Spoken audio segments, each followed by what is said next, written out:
지지난주죠. 배웠던 내용을 잠깐 또 복습을 해보도록 하겠습니다. 보내드린 문제나 또 프린트물을 보시고요. 지난주 고린도 전서를 우리 배우면서 5장에서 7장까지 말씀을 나누는데요. 여기 첫 번째 문제 보면 이 바울은 고린도 교회에 있는 성도들 중에 엄행을 행하되 이방인 중에서도 없는 엄행을 행하는 사람이 있다 하는 말을 들었다는 거죠. 이런 엄행은 어떤 엄행이었나요? 바울이 그 고린도 교회가 원래 음란이 있는 이제 창녀가 있고 또 음란의 문화가 있는 곳에 교회가 생겼기 때문에 그런 삶을 살던 사람들이 예수를 믿게 되었는데 그 삶의 버릇들을 버리지 못하고 그냥 그대로 가지고 있는 사람들이 엄행을 행하는 겁니다. 근데 교회에서 그런 부분들을 가르치고 책망을 하고 때로는 변화를 시켜 나가야 되는데 전혀 그렇게 하지 않는 그런 소식을 들은 거죠. 그런데 그 심한 게 뭐냐면 뭐 남녀 간의 어떤 간음이나 이런 문제보다 더 심한 게 이 아들이 아버지의 어머니를 거기 취했다 하는 그런 얘기를 들었다는 거예요. 이거는 이제 존속 간의 엄행을 한 것이죠. 그러니까 이거는 있을 수 없는 일을 한 겁니다. 그래서 이방인 중에서도 없는 엄행이라는 표현을 쓴 거죠. 그래서 아버지의 아내면 어머니인데 정식 어머니라기보다는 첩에 가까운 거죠. 그래서 이제 그런 문제가 에, 드러나게 되었고 또 그런 걸 고치려고 하지 않고 도리어 막 자랑스럽게 얘기하고 책망하지 않는 그런 모습을 들었다는 거죠. 그건 옳지 않다 하는 책망을 하게 된 겁니다. 그래서 이 두 번째 보시면요. 불신자들이 악을 행하는 것은 우리가 판단할 수 없지만 성도 중에서 엄행하거나 탐욕을 부리거나 우상숭배를 하거나 모욕하거나 술 취하거나 속여 빼앗는 자가 있으면 어떻게 하라라고 말씀하나요? 불신자들이야 우리가 어떻게 판단할 수 없죠. 각자의 삶을 살아가니까. 근데 공동체 안에, 교회 안에 하나님 말씀을 믿고 순종하기로 약속한 사람들이 그런 끔찍한 죄를 지으면 여기 보면 여러 가지 죄가 나오죠. 엄행, 탐욕, 욕심을 부리는 것, 우상숭배, 하나님을 믿는다고 하면서 우상숭배하는 것, 모욕하는 것, 서로 막 저주하고 모욕하는 것, 또 술 취해서 이렇게 알코올 중독이 되거나 남을 속여서 계획적으로 이제 빼앗는 것, 성도들을 이렇게 속이고 재산을 탈취하는 이런 계획적인 죄를 짓는 사람들이 만약에 교회 가운데 있다면 그런 사람들은 사귀지 말라, 사귀면 안 된다라고 돼 있고 또 같이 먹지 말라, 교제하지 말라라고 말씀을 합니다. 그런 것을 알고 교제하면 안 되는 거죠. 그런 것을 가르치고 변화시켜야 될 사람들이 교회 공동체 성도들입니다. 근데 그런 것을 묵인하고 알면서도 그냥 두면 안 되는 거죠. 그래서 사귀거나 함께 먹지 말라, 교제하지 말라라고 권면을 하고 있고요. 그 다음에 3번에 보시면 바울은 밖에 있는 사람들, 그러니까 불신자들이죠. 불신자들이 죄를 지으면 누가 심판한다고 말하나요? 하나님이 심판하신다라고 분명히 기록을 하고 있죠. 그러니까 하나님께서는요, 교회를 다스리는 게 아니고 이 땅을 다스리고 계시는 분입니다. 창조주시기 때문에. 그래서 불신자를 하나님께서 영혼을 구원하기 위해서 하나님께서 말씀을 통해서 여러 가지 상황들을 통해서 그들에게 이제 하나님의 뜻을 알리시지만 하나님이 강제로 하지 않으시고 자유의지 안에서 하나님 뜻을 보여주시고 돌아오기를 기다리시지만 불신자들을 하나님 그렇게 끝까지 돌아오지 않으면 심판하실 수밖에 없죠. 그래서 하나님은 불신자를 다스리시는 분입니다. 그래서 우리가 불신자들까지 이렇게 해라 저렇게 해라 판단하면 안 되지만 각자의 삶이 있으니까 교회 안에서는 우리가 판단을 해야 되겠지만 그래서 이 불신자들 그러면 누가 판단하시느냐? 바울이 얘기하기를 하나님이 판단하시고 심판하신다. 그래서 불신자들은요 하나님이 다스리시는 영역 안에 있다는 것을 기억해야 됩니다. 하나님은 교회만 다스리시는 게 아니고 이 전체 우주와 세계와 나라와 민족과 모든 열방과 이방 사람들까지 다스리시는 분이에요. 그러니까 그 영역은 하나님께 맡겨야 되는 거죠. 그래서 하나님이 판단하시고 하나님이 심판하신다 하는 게 우리 신앙입니다. 그리고 네 번째 보시면요. 불신자들 중에 엄행을 하는 자들이야 우리가 어쩔 수 없죠. 하나님 판단하시겠지만 교회 공동체 안에서 엄행하는 사람이 있다면 어떻게 해야 하나요? 그렇게 어떻게 하라고 말하나요? 교회 안에서 이런 엄행이 일어났다면 징계를 해야 돼, 징계.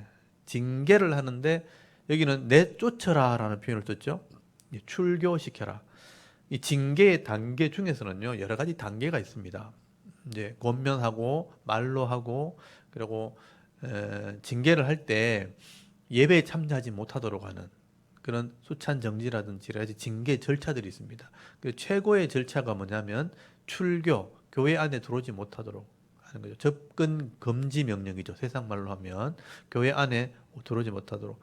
그래서 구원받지 못하도록 하나님께서 벌을 내리고 그 하나님께 맡기는 거예요. 그래서 하나님께서 돌아오게 하시면 돌아오겠지만 회개하고 돌아오겠지만 회개의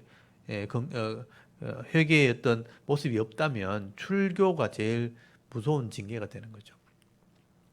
그래서 내쫓으라, 출교하라 이런 엄행이 다른 사람에게 영향을 미칠 수 있고 교회를 더럽힐 수 있기 때문에 출교해야 된다. 그게 징계할 것을 말하는 겁니다. 그래서 교회 안에는요 이런 징계가 있다는 것도 여러분 기억하셔야 됩니다. 그다음에 다섯 번째, 교회 안에 성도들끼리 서로 소송의 문제가 생겼을 때 바울은 차라리 어떻게 하라고 말하나요? 성도 간에 어떤 이익의 관계가 엮여서 판단할 문제가 생겼는데 교회 안에서 이걸 용서하거나 이해하거나 판단하지 못할 때 세상의 법정에 간단 말이에요. 근데 그렇게 가서 판단받을 바에는 손해보는 게 낫지 않냐. 왜냐하면 판단할 능력이 없어서 판단 안 하는 게 아니고 손해보기 싫어서 끝까지 싸우는 것이거든요. 그러니까 용서하지 않고 이해하지 않으려고 하지 않는 마음이 있기 때문에 싸우는 거거든요. 그거는 싸우는 것 자체가 잘못된 거예요. 이미 그런 관계가 생겼다면 말씀 안에서 또 성령 안에서 그것을 해결하는 것이 교회 안에서 우리가 해야 될 일인데 그 해결이 안 돼 가지고 결국은 서로 용서하지 않고 서로 이해하지 않고 서로 해결하지 않고 세상 법정 가서 누가 옳은 것을 판단받자고 한다는 것은 판단할 줄 몰라서 안 하는 게 아니고 지기 싫어서 용서하기 싫어서 하는 겁니다. 그게 이미 죄가 된다는 거예요. 그래서 차라리 이익의 관계가 생겼을 때 손해보고 또는 속는 것이 낫지 않느냐 이 말은 손해보라는 의미가 아니고 이런 문제는 하나님께서 손해보지 않게 하신다는 믿음을 반대로 얘기하면 그거죠. 내가 악하게 하지 않고 하나님 뜻대로 손해보고 말면 하나님이 책임져 주신다는 말씀이 약속이 있는 거예요. 그래서 그 말씀을 따르는 것이 우리의 믿음이라는 겁니다. 그래서 바울의 입장에서는 그걸 용서하지 않고 사랑하지 않고 섬기지 않으면서 끝까지 싸우려고 하는 것은 잘못된 신앙이기 때문에 그렇게 하지 말고 차라리 손해보고 하나님께 맡기면 하나님이 책임져 주신다. 예수님께서 그랬잖아요. 오른쪽 뺨을 때리면 네가 같이 때리려고 하지 말고 왼쪽 뺨 돌려대라. 이 말은 뭐냐면 차라리 손해보는 것 같지만 하나님께 맡기면 하나님이 이 성도에게 은혜를 베풀어 주시고 불신자는 하나님이 심판하시는 겁니다. 그래서 이걸 넓게 생각하셔야 돼요. 이익관계가 생겼을 때 세상 법정까지 가서 우리가 다투기보다는 손해보는 것이 훨씬 이익일 수 있다, 은혜일 수 있다 하는 것을 말씀하는 겁니다. 이건 믿음의 안에서만 해결할 수 있는 겁니다. 그 다음 6번에 보시면 바울은 불의한 자, 엄행하는 자나 우상 숭배하는 자나 간음하는 자나 탐색하는 자나 남색하는 자나 도적이나 탐욕을 부리는 자나 술 취하는 자나 모욕하는 자나 속여 빼앗는 자들은 무엇을 유업으로 얻지 못한다. 하나님의 나라를. 그러니까 이게 하나님 백성이 아니라는 뜻입니다. 이런 죄를 짓고도 돌이키지 않고 이것을 계속해서 하는 삶이라면 이건 하나님 백성이 아닌 거예요. 왜냐하면 하나님 율법에, 하나님 말씀에, 약속 안에 이런 것을 하지 말라고 되어 있습니다. 적어도 믿음이 있다면 하나님을 믿는 믿음과 하나님이 나에게 사명을 주셨고 또 말씀으로 거룩하게 하셨다는 말씀에 대한 믿음이 있는 사람이라면 이런 삶을 살 수가 없습니다. 근데 이렇게 산다는 건 뭐냐? 하나님 믿지 않는다, 말씀 받아들이지 않겠다 하는 거하고 똑같은 거예요. 그러면 하나님 백성이 아닌 거예요. 이런 삶으로 사는 사람이라면 적어도 하나님의 나라 유업은 받을 수 없다. 이 불신자의 증거라는 거죠. 그래서 이게 내용을 보시면 불의한 자, 엄행하는 자, 우상숭배 자체가 하나님 안 믿는 거죠.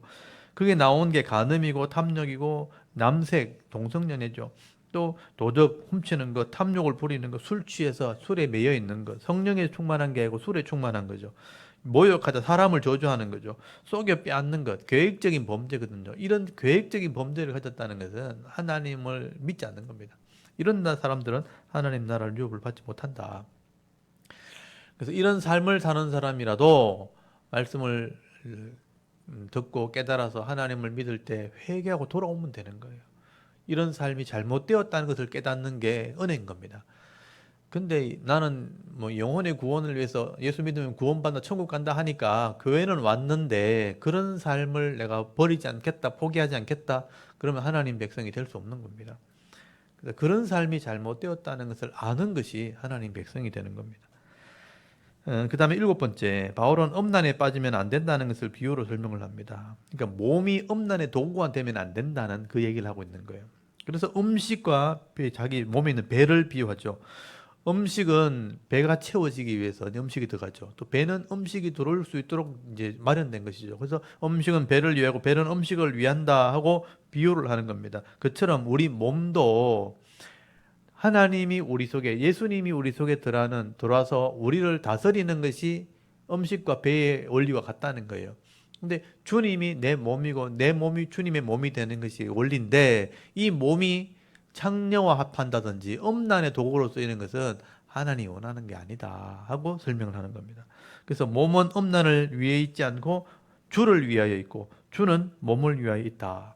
그래서 음식과 배의 원리를 가지고 내 몸이 주님의 몸과 함께 하나 되어야 된다, 그렇게 비유해서 설명한 거예요. 근데 주님과 하나 되어야 될 몸이 거룩한 몸인데 창녀와 하나 된다면 이거는 음란이 되는 겁니다. 몸에 죄를 짓는 것이기 때문에 하면 안 된다 하는 얘기를 하는 거죠. 그래서 음란을 피하라. 이거는 그 당시에 고린도 교회 문화 속에서 나온 거예요. 왜냐하면 교회 밖에 바로 창녀촌이 있어요. 그걸 장인의 상식처럼 생각했다는 거예요. 어른이 되면 당연히 뭐 이게 그렇게 하는 거다라고 생각을 하고 있었던 그런 문화 속에서 그게 죄고 음란이고 하나님이 기뻐하지 않는 거다. 예수 믿었으면 그런 것을 버려야 된다. 그렇게 얘기한 겁니다. 그런 상황 속에서 우리 몸이 창녀를 만나려고 하면 안 된다라고 강조를 하게 되는 거죠. 그래서 모든 것이 가하나 유익된 게 아니다. 할 수 있지만 내가 안 하는 거다. 그렇게 하면 안 된다는 얘기를 하게 되는 거예요. 우리도 지금도 돈만 내면 우리가 다른 사람의 몸을 살 수 있잖아요. 근데 그거는 할 수 있지만 안 하는 거죠. 그렇게 하면 좋지 않은 것이기 때문에. 그래서 그런 몸을 가지고 이렇게 음란의 도구로 쓰는 것은 하나님 기뻐하시는 일이 아니다. 몸은 하나님의 영광을 위해 쓰임 받아야 된다 하는 것을 얘기하는 겁니다. 그런 상식을 우리가 가져야 된다는 거죠. 그래서 8번에 보면 바울은 우리 육신의 몸도 함부로 사용하면 안 된다는 것을 설명하면서 우리 몸이 그리스도의 지체요 또 성령의 전이라고 말합니다. 그리고 값으로 산 것이 되었기 때문에 우리 몸으로 뭐를 돌리게 하라. 그러니까 하나님께 영광을 돌리게 하라. 그렇게 말씀을 하죠. 그러니까 내 몸이 창녀에게 쓰임 받는, 음란의 도구로 쓰임 받는 걸 즐기는 몸이 되어서는 안 된다는 거예요. 내 몸은 세 가지를 비유했죠. 그리스도의 지체다. 그리스도와 한 몸이 된 거다. 그리고 성령이 거하는 성전과 같다. 거룩한 장소다. 그리고 내 몸은 하나님이 나를 종을 사듯이 돈 주고 샀기 때문에, 예수의 피값으로 샀기 때문에 내 몸도 하나님을 위해 써야 된다. 섬김의 도구 또는 봉사의 도구, 다른 사람의 유익을 위한 도구, 아니면 나 자신의 유익을 위한 도구로 몸을 쓰는 것이지 음란의 도구로 쓰면 안 되죠. 그래서 하나님께 쓰임 받는다 그래서 하나님께 영광이 되어야 된다라고 표현하고 있는 겁니다. 그래서 내 이 몸, 손과 발과 어떤 눈과 보는 것과 듣는 것과 또 이 창의력이라든지 생각하는 것들, 이런 것들이 결국은 다른 사람에게 도움을 주는 도구가 되어야 되는 거예요. 이 눈이 색을, 음란을 따라가고 그 음란을 찾고 어떻게 이렇게 내가 보면 내 마음이 흥분이 될까 하고 음란의 그 모습을 눈으로 보려고 하고 음란을 자꾸 들으려고 하고 내 몸이, 내 머리가 죄를 짓는 것을 막 창의를 하고 생각을 하고 계획을 하는 것이 아니라 내 손이, 발이 내가 다른 사람에게 색욕을 쫓아가는 그런 음란을 즐기는 몸이 되어서는 안 된다는 거예요. 이 몸이 사람을 유익되게 하고 또 하나님께 은혜가 되는, 영광이 되는 삶을 살아가는 것이 인생의 가치 있는 삶이라고 설명을 하는 겁니다. 그래서 내 몸이 그리스도의 지체요 성령의 전이요 하나님이 값주고 산 몸이다 하는 것을 기억해라. 세 가지를 지금 설명한 겁니다. 그 다음에 9번에 보면 고린도 교회는 음란의 도시였습니다. 그래서 엄행을 피하기 위해 차라리 무엇을 하라고 말씀하나요? 그래서 이 결혼의 문제를 다루면서 음란이 심각한 곳에서는 그 음란을 피할 수 있는 가장 좋은 것은 다른 한 아내와 한 남편을 사랑하는 것이죠. 그래서 그 아내와 남편과 함께 내 몸을 가지고 즐거움을 누리는 겁니다. 그게 부부고 결혼 생활입니다. 그래서 내 몸이 어떤 성에 대한 즐거움을 추구한다고 하면 내 몸이 음란을 찾아가서 즐기려고 하지 말고 사랑하는 사람과 함께 몸을 즐거운 도구로 사용하라는 거죠. 그게 부부 생활입니다. 그래서 부부 생활할 때 남자가 원할 때 여자가 남자를 원할 때 서로 금하면 안 된다. 서로를 만족시켜줘야 된다 하는 표현을 쓰게 되는 거예요. 그게 결혼에 대한 내용입니다. 하나님이 그런 원리로 가정을 만들어 주셨고 부부를 하나님 가정되게 하셨기 때문에 그런 육신의 즐거움도 부부 안에서 찾으라는 거예요. 그걸 잘 찾는 것도 그게 믿음이고 지혜입니다. 그래서 부부 간에는 이런 아름다운 사랑을 나눌 줄도 알아야 되는 거예요. 그래야 다른 음란을 생각하지 않습니다. 사람은 다 연약함이 있기 때문에 이런 부부 간의 관계가 좋지 않고 그런 성에 대한 만족감이 없게 되면 다른 생각을 자꾸 하게 되는 게 인간이거든요. 그래서 가정에서 그런 아름다움을 누릴 줄 아는 것도 하나님 주신 지혜다 하는 것을 말씀을 하게 되는 겁니다. 그래서 음란에 빠지지 않으려면 그런 문화 속에서는 가정을 이루어서 남편은 아내를 두고 아내는 남편을 두어라. 그래서 서로 아름다운 가정을 만들어라. 이것도 교회가 해야 될 일이죠. 아름다운 가정을 만들어주면 결국은 세상에 어떤 죄를 이길 수 있다는 것입니다. 그 다음에 10번에 보시면 바울은 믿지 않는 자와 결혼했을 때 신앙이 달라 갈등이 될 때 갈리게 하라. 이혼할 수 있다. 그렇게 말합니다. 그러나 믿지 않는 남편이나 믿지 않는 아내를 버리지 말라고 또 권면을 하게 되죠. 그 어떤 조건일 때 버리지 말아야 버리지 말라고 말씀하나요? 이 부분을 잘 읽어보셔야 됩니다. 그러니까 우리가 보통 이제 교회 안에서는 불신 결혼이라 그래서 믿지 않는 아내 또 믿지 않는 남편하고 결혼하는 것을 금하고 있죠. 원칙적으로는. 그렇지만 그게 인간이 마음대로 할 수 있는 게 아니잖아요. 사람이 살아가다 보면 사랑할 수도 있고 또 좋은 마음이 생겨서 결혼하는데 불신 남편과 불신 아내가 있을 수 있습니다. 근데 불신이라고 해서 무조건 헤어져야 되느냐? 그렇지 않다는 거죠. 그래서 여기 오늘 조건이 뭐냐면 같이 사는 것을 좋게 여기면 하는 부분이 있어요. 그러니까 이 좋게 여기면 이 남편과 아내가 불신 예수 믿지 않는 사람이라도 같이 사는 것을 좋게 여김이라는 의미가 뭐냐면 서로를 존중하고 서로를 무시하지 않고 서로를 존중히 여기는 그 사랑하는 마음만 있다면 결혼을 할 수 있다는 거예요. 근데 여기서 이 좋게 여긴다는 이 부분이 서로 이해하고 존중하는 마음을 얘기하는 거예요. 그럼 서로가 존중해 여기는 마음만 있다면 서로가 막 악하게 막 대적하고 이게 아니고 서로 존중해 여기는 마음이 있다면 반드시 좋은 쪽으로 가도록 돼 있습니다. 예수 믿는 게 좋고 말씀대로 사는 게 훨씬 좋다면 좋은 쪽으로 가게 돼 있어요. 만약에 내가 예수 믿는데도 불구하고 여전히 예수 믿는 그런 모습이 아니고 악함으로 살아간다면 그게 좋지 않게 될 가능성이 많죠. 근데 불신 가정은 불신 예수 믿지 않는 사람들은 세상적인 가치관과 세상적인 어떤 죄의 모습이 남아 있잖아요. 근데 예수 믿으면 말씀을 배우고 하나님 마음을 제대로 안다면 반드시 사람을 존중하기는 사람이 됩니다.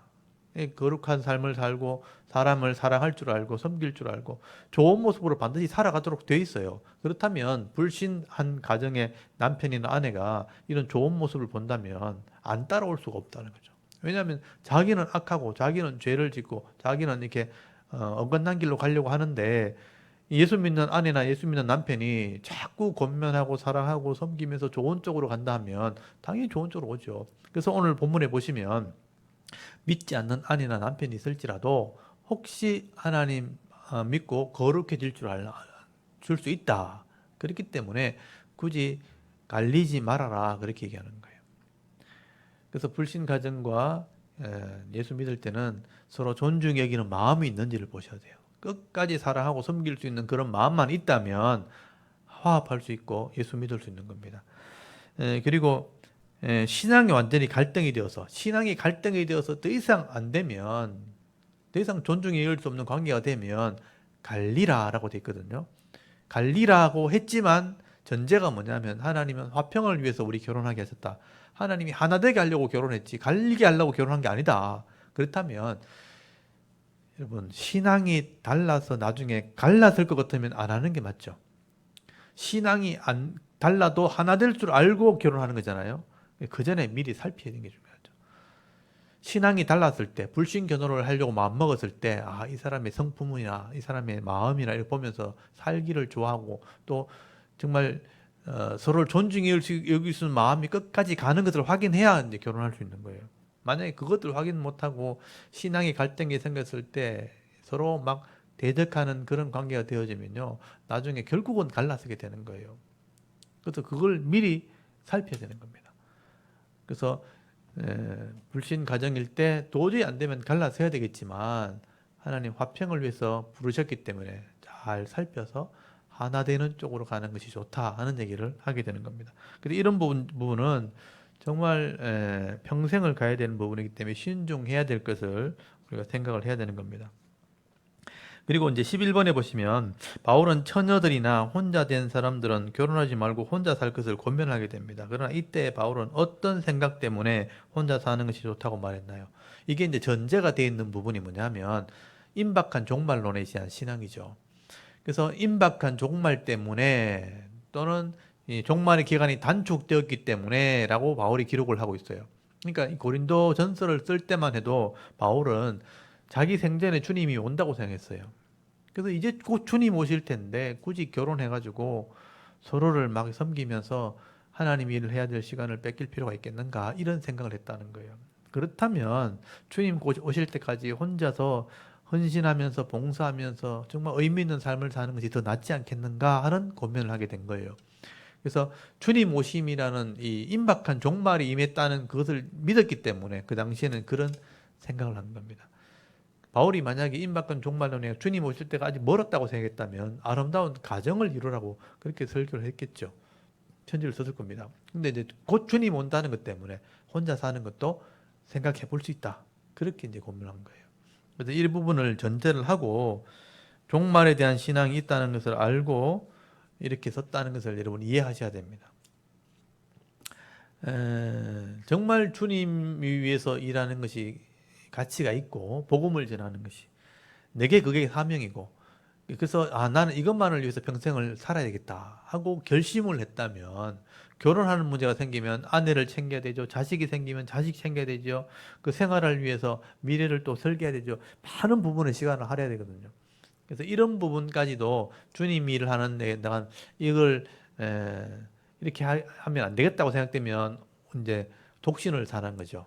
그래서 독신의 은사가 있는 사람들은 결국 평생을 하나님께 헌신할 수 있습니다. 그래서 성경에도 보면 이런 은사가 있는 사람, 혼자 살아도 아무 유혹을 받지 않을 만큼의 마음이 준비되어 있는 사람, 이런 사람들은 독신으로 살 수 있습니다. 그렇지만 혼자 살면서 외로움을 느끼고 같이 있는 것을 좋아하고 결혼해서 자식 낳는 것을 좋아하는 사람 입장에서는 혼자 사는 게 힘들죠. 그럴 때는 결혼해서 주의를 하는 게 맞죠. 그래서 이제 독신도 은사고요. 결혼하는 것도 은사입니다. 그래서 결혼하는 게 은사인데 같이 가정을 꾸리고 하는 게 은사인데 독신으로 막 살겠다 하면 막 힘들어지는 거고 또 혼자 사는 게 은사인데 결혼해 살면 같이 있는 부인과 자녀가 너무 부담스러워지는 거죠. 그래서 이건 은사를 따라서 하는 것이라. 그래서 바울은 마지막에 그런 말 하죠. 있는 모습 그대로 섬겨라. 그 은사 있는 대로 섬겨라. 그렇게 권면을 하게 되는 겁니다. 이 결혼에 대한 문제는 평생이 걸린 문제이기 때문에 그만큼 신중해야 되는 겁니다. 그래서 이제 바울이 이런 문제를 다루긴 하지만 여러분 이 부분을 꼼꼼하게 살펴보시고 어떤 것이 내한테 가장 맞는 것인가 보면서 그 말씀을 따라 잘 선택하실 수 있길 바랍니다. 우리 지난주 이렇게 7장까지 결혼의 문제까지 다뤘고요. 우리 족보 우리 빨리 한번 정리하고 오늘 8장부터 진도를 나가도록 하겠습니다. 아담의 10대 손부터 한번 외워볼게요. 아담, 셋, 에노스, 게남, 마할, 랄렐, 마렛, 야렛, 에녹, 무두셀라, 라멕, 노아. 아담의 10대 손, 아담부터 홍수 심판까지. 그리고 홍수 심판 이후에 셈, 함, 야벳 중에 셈에게 예수님의 족보가 넘어가게 되고 셈의 10대 손이 나오죠. 셈의 10대 손은 셈, 아르박삿, 셀라, 에벨, 벨렉, 루, 수룽, 나홀, 데라, 아브라함. 그래서 아브라함부터 하나님과 언약을 하게 되고 이스라엘이 나오고 나라를 세우게 되는 곳까지 연결되죠. 그래서 이스라엘이 나오게 되었다. 하나님과 먼저 언약한 민족이죠. 그래서 아브라함부터 다윗과 솔로몬까지 아브라함, 이삭, 야곱, 야곱의 12아들 중에서는 유다, 베레스, 헤스론, 람, 아미나답, 나손, 살몬, 보아스, 오벳, 이세, 다윗. 그리고 솔로몬. 나라가 번창하게 되었고 선교하고 하나님을 믿게 하는 역할을 해야 되는데 우상을 섬기는 바람에 나라가 둘로 나눠지죠. 그래서 북쪽 이스라엘은 망하게 되고 남쪽 유다를 통해서 이제 하나님 나라가 이어지게 되는 것입니다. 근데 이스라엘이 그 사명을 제대로 감당하지 못하죠. 그래서 망하는 곳까지 결국 나라가 망하는까지 가는 거죠. 그래서 북쪽 이스라엘은 이제 망한 지파 10지파니까 하고 따로 떼야 되죠. 여로보암부터 여로보암, 나답, 반역, 바하사, 엘라, 반역, 그다음에 시므리, 반역, 오므리, 그다음에 아합, 아하시아, 요람, 그다음에 예후가 반역하고 요아스, 요아스, 여로보암, 이제 스가랴, 또 살룸이 반역하고 무나임이 반역하고 그러니까 브가히야, 베가가 반역하고 호세아가 반역하고 그래서 반역하다가 끝납니다. 그다음에 솔로몬의 아들 르호보암, 그다음에 아비암, 아사, 요사밧, 요사밧이 이방의 우상을 섬기는 딸을 데려오는 바람에 며느리를 삼는 바람에 4명이 타락한다고 했죠. 요사밧 밑에 4명이 우상을 섬기는 왕이에요. 요사밧 다음에는 요람, 아하시아, 요아스, 아마샤까지 다 타락합니다. 우시아 때 새로 개혁을 하죠. 이때부터 후반전입니다. 우시아, 요담, 아하스, 히스기야 때 15년 더 사는 바람에 므낫세가 태어나요. 므낫세가 나라를 망칩니다. 아몬, 요시야, 그 다음에 요아스 애굽에 잡혀가 죽고 요야김, 요야긴, 시드기야, 포로 잡혀갑니다. 잡혀가서 70년 동안 하나님 다시 한번 깨끗하게 회개시켜서 돌려보냈지만 결국 이 선교하는 역할, 하나님을 이방인에 전하는 역할을 못해요. 결국은 거기서 예배를 무너뜨리고 말씀을 행하지 않게 될 때 세상에서 고난을 당하는 400년의 기간을 맞이하게 되는 겁니다. 그래서 그 바빌론 폴에서 돌아온 그 기간이 이제 14명의 왕이 나오는데 처음 잡혀간 사람이 여고냐거든. 여고냐, 여호야긴 왕입니다. 여고냐부터 예수님까지. 여고냐, 그다음에 스알디엘, 스룹바벨 돌아왔지만 타락하죠. 그래서 아비웃, 엘리야김, 아소르, 사독, 아킴, 엘리웃, 엘라살, mattan, 야곱, 요셉, 그다음 예수님이 태어나죠. 그래서 이제 하나님의 뜻을 이루지 못하고 율법은 가지고 있었지만 행하지 못했던, 실행하지 못했던 이스라엘 백성을 통해서 메시아 예수님이 오시게 되고 예수님이 그 말씀을 다시 가르쳐서 그 말씀대로 다시 언약을 하게 되죠. 그 언약한 백성이 이 말씀대로 선교와 전도 역할을 하게 되는 거죠. 그게 신약의 교회입니다. 그러니까 이스라엘이 못했던 것을 교회가 하게 되는 거예요. 그래서 교회를 통해서 이방인이 구원받게 되는.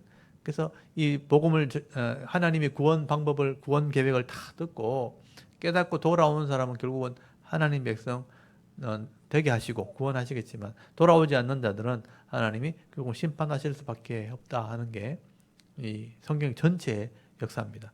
그러니까 하나님께서 왜 이렇게 하시는가? 하나님께서는요, 각자에게 하나님이 창조주라는 것을 다 가르쳐주고 보여주고 알려주는 거예요. 성경은 성경에 기록된 내용만 가지고 알려줬지만 일반 이 땅에 있는 자연들을 볼 때 하나님이 창조주라는 걸 다 알 수 있습니다. 우리가 애써 알려고 하지 않고 애써 잊어버려서 그렇지 하나님이 각자에게 이런 하나님에 대한 지식을 다 줬다는 거예요. 그게 성경이 얘기합니다. 그래서 그것도 모자라기 때문에 성경을 주신 거예요. 그래서 성경을 줘서도 안 믿으면 방법이 없는 거죠. 그래서 하나님은 우리가 천국 가보시면 알겠지만 하나님 입장에서는 내가 하나님이라는 것을 수없이 가르쳐주고 믿게 하려고 했는데도 사람들이 믿지 않은 겁니다. 그래서 로마서 1장에 보면요 그런 내용이 다 기록되어 있습니다. 하나님을 아는 지식을 주었고 하나님을 알게 하는 마음을 주었는데 너희들이 그 마음을 가지고 하나님을 제대로 섬기지 않고 찾지 않고 다른 신을 만들어 섬기고 자기의 마음에 다른 우상을 욕심의 우상을 섬기면서 다 죄를 짓는 모습으로 살았다는 거예요. 그래서 하나님이 심판하신 거예요. 그러니까 우리가 하나님이 아무것도 안 하시는 것 같지만 사실은요, 우리를 구원하시려고 많은 것을 보여주시고 알게 하시는데 우리의 이 죄성이 그것을 못 보게 하고 알지 못하게 해서 결국은 죄악의 길, 멸망의 길로 가게 되는 겁니다. 그래서 그나마 성경을 통해서 알게 된 것은 우리들에게 은혜고 그게 우리의 복입니다, 사실은. 그래서 우리가 성경을 잘 읽으시면서 하나님 마음과 하나님 구원 계획을 잘 우리 배우실 수 있길 바랍니다. 오늘은 고린도전서 8장을 다 펴놓으시고요. 고린도 교회에 예수 믿는 신앙을 가졌지만 이방의 풍습들과 고린도 교회 자체가 우상이 있는 곳이고, 그래서 이제 나중에 기회가 되시면요, 그러니까 터키, 그리스, 여기는 지금은 그리스거든요. 나라가 그리스고 터키, 바울이 전도 여행했던 지역, 아시아 지역이고 그리스가 이제 유럽으로 연결되는 지역입니다. 그래서 그리스에 바울이 흔적들이 지금도 남아 있고 이 고린도 교회가 남아 있는데 그 가보면요, 그 현장에 가보면 그 문화라든지 그 상황들을 우리가 이해할 수 있게 돼요. 그러니까 우상을 섬기는 곳이고 아테네가 있는 곳, 아테네와 올림픽이 시작된 곳, 아테네가 올림픽이 시작된 곳이거든요. 그래서 지금 아테네에 가면 올림픽이 처음 시작된 그 경기장이 지금도 남아 있고 바르테논 신전을 비롯해서 그 신들의 우상들의 모습들이 다 있습니다. 그 영향을 받은 곳이 고린도 교회고, 고린도 교회가 이런 우상의 터전에 교회를 세웠기 때문에 음란의 문화가 가득한 거예요. 그게 이제 교회 안에 들어오게 될 때 교회가 혼란스럽게 된 겁니다. 여러 가지 문제가 있으니까 바울이 에베소에 있을 때 이 소식을 듣고 이 문제는 이렇게 해야 된다, 이 문제는 이렇게 해야 된다고 편지를 써준 게 고린도전서예요. 그래서 지난번에 교회는 파가 나눠졌죠. 예, 사람을 따라서 아볼로파, 바울파, 뭐 게바파, 그리토파. 그렇게 그리스도의 십자가로 하나 된 너희들이 왜 나눠지느냐? 그리스도의 이 일꾼들은 자기 일을 하는 일꾼일 뿐이다. 하나님이 이 밭에 씨를 뿌리고 물을 주는 그런 일꾼들이지 사람 따라가면 안 된다, 육신에 속한 자라 하고 막 책망을 했잖아요. 그리고 음란의 문제 5장이 나왔죠. 또 서로 싸워가지고 재판하는 문제. 그게 민주주의가 발달된 곳이니까 재판을 많이 하거든요. 그래서 손해보는 게 낫지 않냐. 또 음란이 있으니까 차라리 결혼하고 결혼을 통해서 아름다운 가정을 이루라. 그리고 이제 오늘 8장에 보면 우상의 제물이 나오는 거예요. 그러니까 신을 섬기는 곳이니까 각 곳곳마다 신에게 제물을 바치고 그 제물을 또 갖다 팔고 또 그런 게 늘 일상생활에 성하고 있는 거예요. 집집마다 우상을 다 성기고 있고, 그 고린도 그 도시 바로 위에 보면요, 큰 산이 있는데 그 산 꼭대기가 우상의 신전이 있는 곳이에요. 그리고 그 동네 가운데 아폴로 신전이 또 서 있어요. 그래서 거기서 다 신을 섬기는 겁니다. 신을 섬기고 제물을 바치고 그런 문화 속에 이 교회가 있는 거예요. 그러니까 그 우상에게 바친 제물들이 있는데 음식을 이거 먹어야 되나 말아야 되나. 근데 그걸 믿는 사람들이 예수를 믿게 됐고, 이제 그건 우상이니까 섬기면 안 되고, 이제 우상에게 바쳤던 제물, 음식 자체는 문제가 없지만, 그 우상에게 바친 그 제물을 먹으면 우상에게 영향을 받는다는 그런 습관을 가지고 있는 거예요. 근데 그런 사람들은 완전한 어떤 믿음이 가지지 않으면 이제 그걸 먹으면 안 된다고 생각하고 있고, 어떤 사람은 우상은 아무것도 아니잖아요. 사람이 손으로 만든 거고 우상은 아무것도 아닌데 그 우상에 바치는 음식이 무슨 문제가 있냐. 그냥 먹을 수 있다. 자유로운 사람, 온전한 믿음 있는 사람, 성경 오늘 보시면 알겠지만 그런 분명한 지식이 있는 사람들은 음식을 먹어도 아무 상관없어요. 근데 이런 지식이 완전하지 않고 우상을 섬기면 안 된다는 어떤 자기 양심의 신앙을 가진 사람들은 그걸 못 먹는 거죠. 근데 이제 그런 게 있는 거예요. 음식을 마음대로 막 먹는 사람은 믿음 있는 사람이고, 그걸 막 못 먹는 사람들은, 그런 영향을 받는다고 생각하는 사람은 믿음이 없는 사람이라고 생각하는 거예요. 그러니까 믿음이 없다는 소리 듣기 싫으니까 막 자유롭게 먹는 사람이 있는가 하면, 또 남들 보는데 믿음 없는 사람처럼 보이면 안 되니까 속으로는 안 그러면서 그냥 겉으로 막 먹는 거예요. 먹어놓고 속으로는 막 내가 오늘 죄를 지었다면서, 더러워졌다면서 막 그런 상처를 받고 살아가는 사람이 있는 거죠. 그런 사람이 있으면 안 먹는 게 낫다. 그런 얘기를 하게 되는 겁니다. 그래서 오늘 내용이 그런 내용이니까 한번 읽어보시면 이해될 거예요. 우리 8장 1절 한번 보십시오. 우상의 제물에 대하여는 우리가 다 지식이 있는 줄 아나. 여기 지식이 뭐냐면 우상은 아무것도 아니다 하는 지식을 말하는 거예요. 이 지식은 교만하게 하며 사랑은 덕을 세우느냐. 여기 사랑이란 말, 그러니까 지식과 사랑이죠. 그러니까 여러분은 우상이 아무것도 아닌 거 알죠? 지금 우리 집사님들은 우상이 아무것도 아닌 거 알죠? 집에 혹시 제사 지냅니까? 다른 형제들 지금 없죠? 옛날에는 지냈죠. 그런 거. 그런 집안이 아니었습니까? 지냈죠. 그러니까 믿고 난 뒤에는 그게 아무것도 아닌 거 알잖아요. 그러니까 혹시나 친척 중에 제사 드린 집에 가서 음식을 주면 그냥 뭐 아무것도 아니고 음식은 그냥 먹을 수 있습니까? 근데 이제 그런 지식이 분명히 생겨버리면 음식은 상관없이 먹을 수 있잖아요. 근데 이게 지금 여기 말하는 것은 온전한 믿음이 생겨버려가지고 뭐 우상은 아무것도 아니니까 그 절하든 뭐 하든 그건 아무 의미가 없는 거잖아요. 그 음식도 그냥 하나님 주시는 음식이니까 그냥 먹으면 된다고 생각하는 거죠. 이걸 지식이라고 생각하는 거예요. 근데 그런 온전한 지식이 없는 사람이 아직 있다는 거죠. 그래도 귀신이 지금 온다고 생각하고 있고 그걸 이제 생각하고 있는 사람들은 귀신이 먹은 음식인데 내가 저거 먹으면 나도 귀신의 영향을 받는 건데 그렇게 생각하는 사람이 있으면 이 사람은 지식이 아직 없는 거예요. 근데 그런 사람이 있다면 내가 그런 사람을 위해서라도 안 먹어주는 게 맞는 거죠. 그걸 사랑이라고 보는 거예요. 그래서 내가 지식이 있으니까 이 사람이 보든 말든 나는 뭐 마음대로 행동한다. 이런 지식만 가지고 행동하다가는 교만해 줄 수 있다 하는 얘기를 하는 거예요. 그래서 한번 보십시오. 그래서 지식이 있는 줄 아나 지식은 교만하게 하며 사랑으로 하면 덕을 세울 수 있다. 그래서 지식을 따라갈 거냐 사랑을 따라갈 거냐 지금 그 얘기를 하고 있는 겁니다. 2절 만일 누구든지 무엇이 있는 줄로 무엇을 아는 줄로 생각하면 아직도 마땅히 알 것을 알지 못하는 것이요. 내가 다 안다 막 내가 다 이해한다 이렇게만 생각한다면 내가 다 알 수 있는 게 아니잖아요. 모르는 게 있을 수 있죠.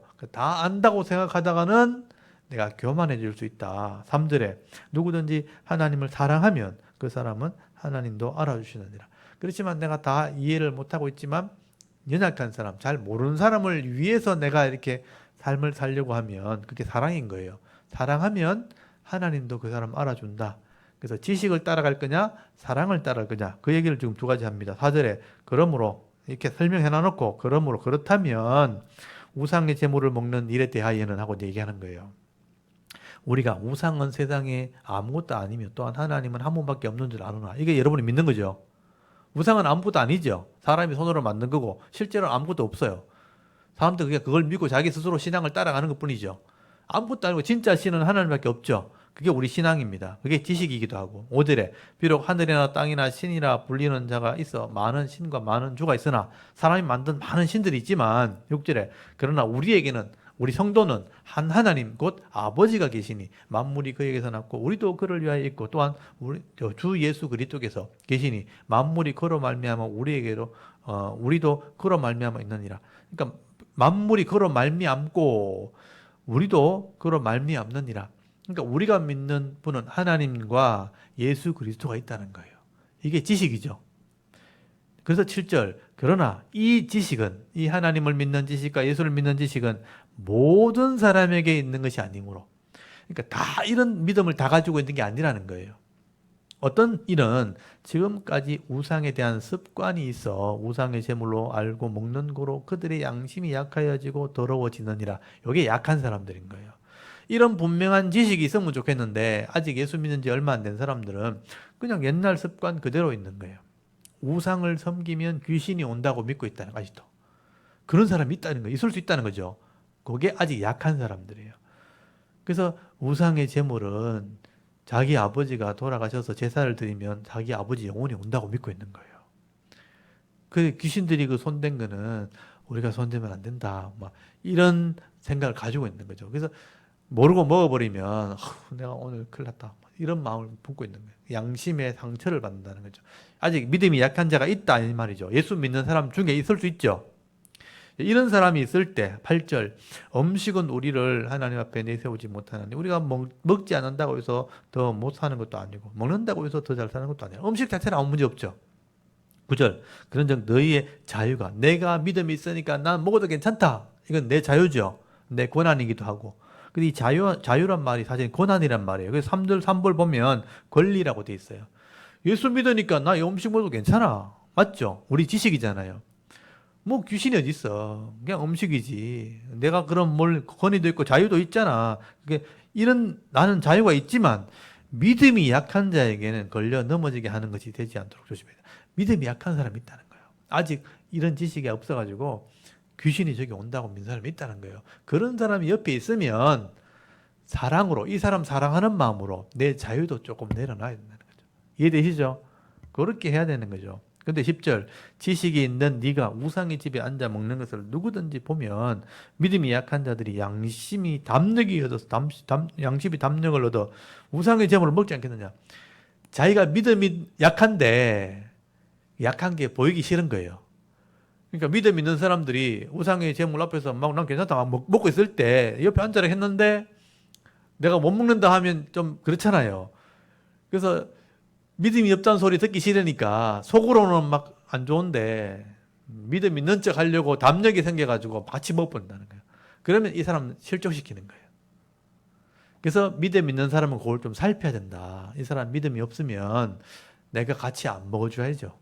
그걸 이 사람이 사랑하는 거, 이 사람 위해 주는 겁니다. 그 얘기를 하고 있는 거예요. 음식에는 아무 문제 없지만 이 사람 때문에 내가 사랑하는 마음으로 섬기는 게 필요하다. 11절 그러면 네 지식으로 그 믿음이 약한 자가 멸망하나니 그는 그리스도께서 위하여 죽으신 형제라. 그래서 이 지금 10절에 지식 있는 네가 우상의 집에 앉아 먹는 것을 누구든지 보면 그 믿음이 약한 자의 양심이 담력을 얻어 우상의 제물을 먹게 된단 말이죠. 이게 뭐냐면 그나마 있던 믿음도 포기하게 된다 이런 말이 되는 거예요. 우상의 제물 먹으면 안 되는데 이 사람 막 먹으니까 믿음 없단 말 하기 시작하고 먹어버렸잖아요. 아, 그러면 난 예수 믿으면 안 되는구나 하고 믿음을 포기할 수 있잖아요. 그러면 이 사람이 자기 지식 때문에 이 사람 약함을 무너뜨리게 돼버린 거죠. 그러면 믿음을 잃어버리면 안 되니까 같이 조심해야 된다. 12절 이와 같이 너희가 형제의 죄를 지어 그 약한 양심을 상하게 하는 것은 곧 그리스도께 죄를 짓는 것이다. 이 사람 실족시켜버리면 예수님께 죄를 짓는 게 되죠. 그래서 13절 그러므로 만일 음식이 네 형제를 실족하게 한다면 이런 상황이 있다면 나는 영원히 고기를 먹지 아니하여 네 형제를 실족하지 않게 하리라. 이게 사랑이다. 그래서 내가 이 우상의 제물 제사 음식 우리 형제 중에 제사 지내는 집에 있으면 내가 먹는 거는 문제가 되지 않지만 옆에 있는 믿음을 가진 사람들이 혹시나 내가 이 먹는 모습 보고 그냥 먹으면 안 되는데 억지로 먹을 사람이 있다면 나도 같이 안 먹어주는 게 좋다는 거죠. 이해되셨죠? 사람을 위해서 하는 것이지 음식을 위해서 하는 건 아니다. 그런 사람이 전혀 없다면 문제 없습니다. 음식 먹어도 상관없어요. 그렇지만 이런 사람이 있다면 나도 그 사람을 위해서 자제해 주는 거죠. 함께. 그래서 그 사람이 믿음이 생길 때까지 기다려 주는 겁니다. 그렇게 하는 게 좋겠다. 만약에 그런 사람이 있다면 나는 그냥 그런 사람이 영향을 주지 않기 위해서는 차라리 나도 안 먹을란다. 그게 바울의 생각이었다는 거예요. 그래서 우상이 제물 있는 곳에 여러 가지 사람들에게 오해가 되지 않게 하려면요. 나도 안 먹으면 됩니다. 예의상 나는 교회 다니니까 나는 이제 먹을 수는 있지만 지금 몸이 좀 안 좋습니다. 뭐 이러면서 안 먹든지 이렇게 지혜롭게 행동하시면 됩니다. 그래서 우상이 제물이 있는 곳에는 이렇게 지혜롭게 하면 좋겠다. 지식을 따라하기보다는 사랑을 따라가면 좋겠다. 그렇게 바울이 권면을 하고 있습니다. 그 다음에 9장에 가면 바울의 사도권에 대한 문제입니다. 바울이 사도였고 또 하나님의 일꾼이었기 때문에 교회가 헌금을 하면 그 헌금으로 사례금을 받았었거든요. 근데 고린도 교회 가서는 헌금을 받지 않았어요. 그러니까 사례를 받지 않았습니다. 이것 때문에 문제가 생긴 거예요.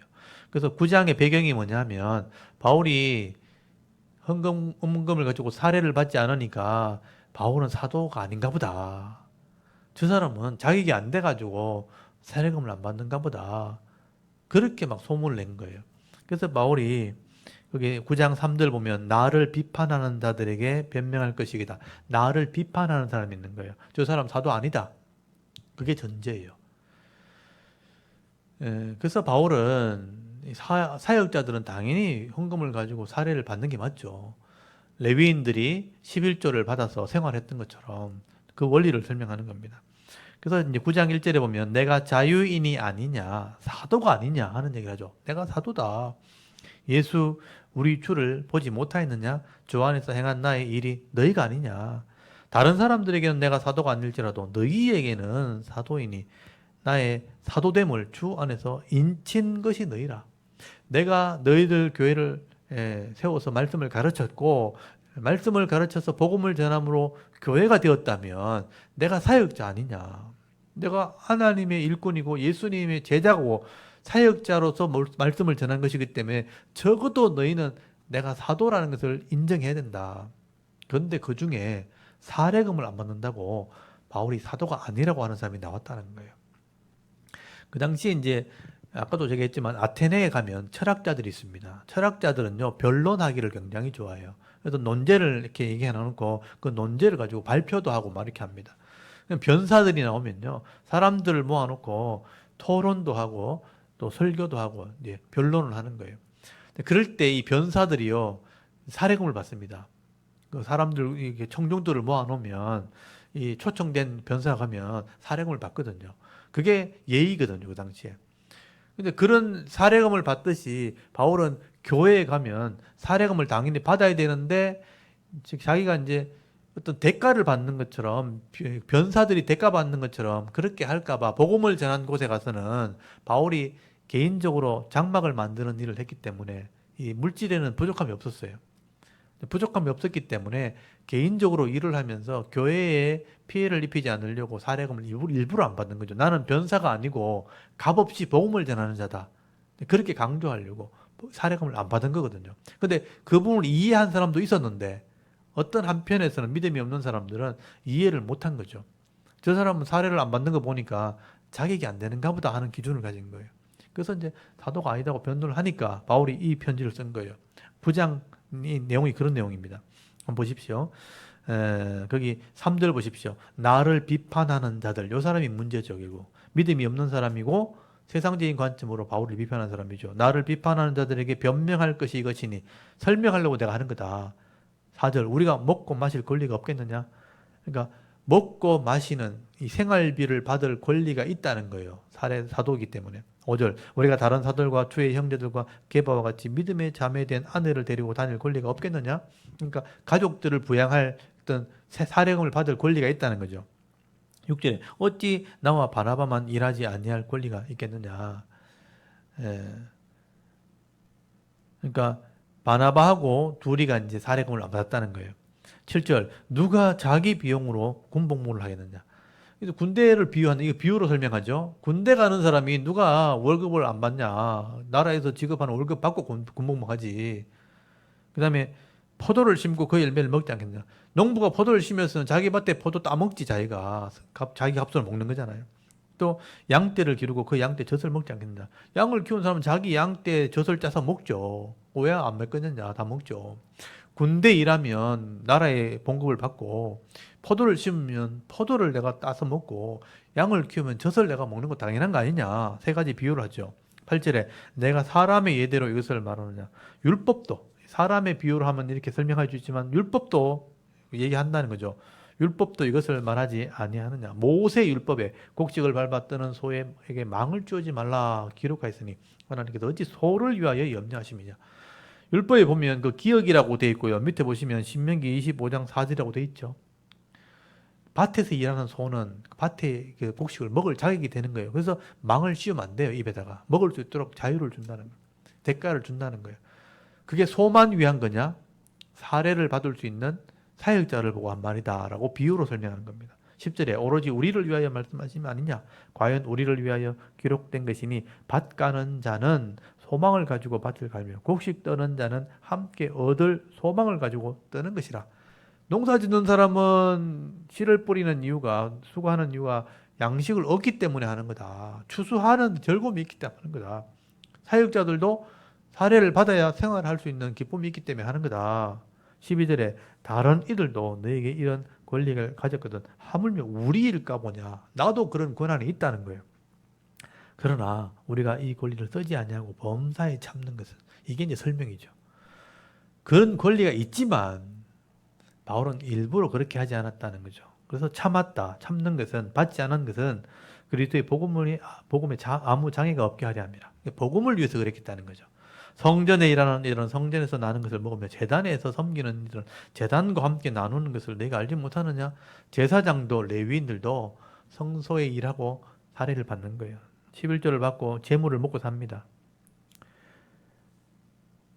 그리고 14절에 이와 같이 주께서도 복음을 전하는 자들이 복음으로 말미암아 살리라 명하셨느니라. 예수님도 그런 말씀하셨다는 거예요. 15절에 그러나 내가 이것을 하나도 쓰지 아니하였고 또 이 말을 쓰는 것은 내게 이같이 하여 달라는 것이 아니라 내가 차라리 죽을지언정 점점점점 이렇게 돼 있어요. 실제 원문에는 죽을지언정 하고 말줄임표가 달려 있습니다. 돈 얘기하는 거잖아요. 내가 사례금을 안 받았지만 이제 사례금 달라 하는 얘기 하려고 한 게 아니고 이 말이죠. 설명을 하는 겁니다. 누구든지 내 자랑하는 것을 헛된 데 돌리지 못하게 하면 내가 이렇게 복음을 위해서 헌신하고 수고했던 것이 헛되게 되는 게 싫다는 거예요. 이걸 이해해야 된다는 걸 설명하는 겁니다. 16절에 내가 복음을 전할지라도 자랑할 것이 없으면 내가 부득불할 님이라. 만일 복음을 전하지 아니하면 내게 화가 있으리로다. 내가 내 자의로 이것을 행하면 상을 얻으려니와 내가 자의로 아니한다 할지라도 나는 사명을 받았노라. 바울은 복음을 전하는 것은 물론 사례를 받을 수 있지만 이걸 사명으로 생각하고 한다는 거예요. 사례 받으려고 하는 게 아니고 사명으로 하는 것이다. 그리고 내가 받을 사례는 하늘나라 가서 받으려고 하는 거다. 그래서 주님 주시는 상을 바라본다는 이 바울의 신앙입니다. 18절에 그런즉 내 상이 무엇이냐? 쉽게 말하면 내 사례가 뭐냐? 이 말이에요. 내 사례가 이 땅에서 받는 월급이 아니고 하늘에서 받는 상급을 바라본다. 왜냐하면 자기는 은사가 있어가지고 장막을 만드는 대로 돈을 벌기 때문에 이건 하나님의 은혜라고 생각하는 거예요. 그런 생활비는 충분히 하나님 주시기 때문에 내 사명은 복음을 전하는 것이고 성도를 가르치는 것이고 결국은 하늘의 상급을 내가 바라본다. 나는 특별한 사명이 있다는 것을 설명하는 겁니다. 다른 사역자들은 사례를 받아야 생활하죠. 바울이 안 받았다고 다 안 받을 수 없잖아요. 나는 그런 사명이 있다. 그걸 설명하는 겁니다. 내 상이 뭐냐? 내가 복음 전할 때 값없이 전하고 복음으로 말미암아 내게 있는 권리를 다 쓰지 않냐는 이것이로다. 이게 내 신앙이란 뜻입니다. 바울의 경우만 그렇다는 거예요.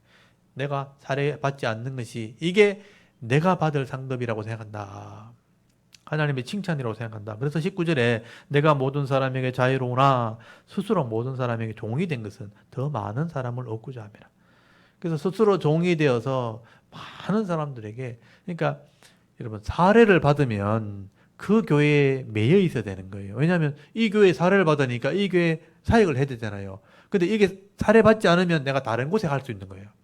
그래서 많은 사람을 만나게 하려고 그래서 내 이곳에 한 곳에만 매여 있지 않고 사례를 받지 않는 거다. 이해되시죠? 그래서 바울은 자비랑으로 많은 곳에 다니게 하기 위해서 그런 거예요. 그러니까 한 곳에 정착이 돼가지고 그곳에 가정이 생겨버리면 생활을 해야 되기 때문에 그곳에 매여 있는 거죠. 근데 그 사람만 섬기는 거예요. 근데 바울은 많은 사람을 섬기고 싶으니까 이곳에 매이기 싫다는 거예요. 그래서 사례를 안 받고 막 자기 자비랑으로 다닌 겁니다. 이걸 네가 좀 이해하고 이게 내 사명이라고 생각했다는 거예요. 그래서 20절 보세요. 유대인에게 내가 유대인 같이 된 것은 유대인을 얻고 잠이라. 유대인에 가서 막 전하고요. 율법 아래 있는 자들. 유대인 중에서 또 율법을 강조하는 사람이 있어요. 그 율법 아래 있는 자들에게 내가 율법 아래 있는 자, 율법 아래 있지 아니하나 율법 아래 있는 자 같이 된 것은 율법 아래 있는 자들을 얻고자 함이라. 그 사람에게 복음을 전하러 가는 거예요. 또 율법 없는 자는 이게 불신자죠. 내가 하나님께 율법 없는 자가 아니요 도리어 그리스도 율법 아래 있는 자나 율법 없는 자와 같이 된 것은 율법 없는 자를 얻고자 함이라. 내가 율법을 버리는 게 아니고 율법을 아래 있는 자이고 그리스도의 법 아래 있는 자지만 불신자는 율법이 없으니까 율법 없는 자처럼 한테 가서 그 사람 복음을 전해야 되니까 그거 가서 또 복음을 전했다는 거예요. 22절 약한 자들에게 내가 약한 자와 같이 된 것은 약한 자를 얻고자 하며 내가 여러 사람에게 여러 모습이 된 것은 아무쪼록 몇 사람이라도 구원하고자 하매니 내가 복음을 위하여 모든 것을 행함은 복음에 참여하고자 함이라. 복음의 동력자가 되려고 내가 여러 곳에 다닐 필요가 있었다는 거예요. 그러려면 한 곳에 사례를 받으면 안 되는 거예요. 그래서 고린도교회 사례를 받지 않은 것이 그걸 사람들이 오해를 해가지고 바울은 사역자가 아니다. 그렇게 말하지 말라는 거예요. 그래서 24절 보세요. 운동장에 다람쥐라는 자들이 달릴지라도 오직 상을 받는 사람은 한 사람뿐인 줄 내가 알지 못하느냐. 너희도 상을 받도록 이와 같이 다람질하라. 그래서 나는 이 복음을 전하는 것이 내 사명이기 때문에 많은 곳에 다니면서 복음을 전하는, 그래서 하늘나라 그 상급을 바라본다. 그것처럼 너희들도 그 교회를 섬기기 위해서 그 교회에서 잘 섬겨라.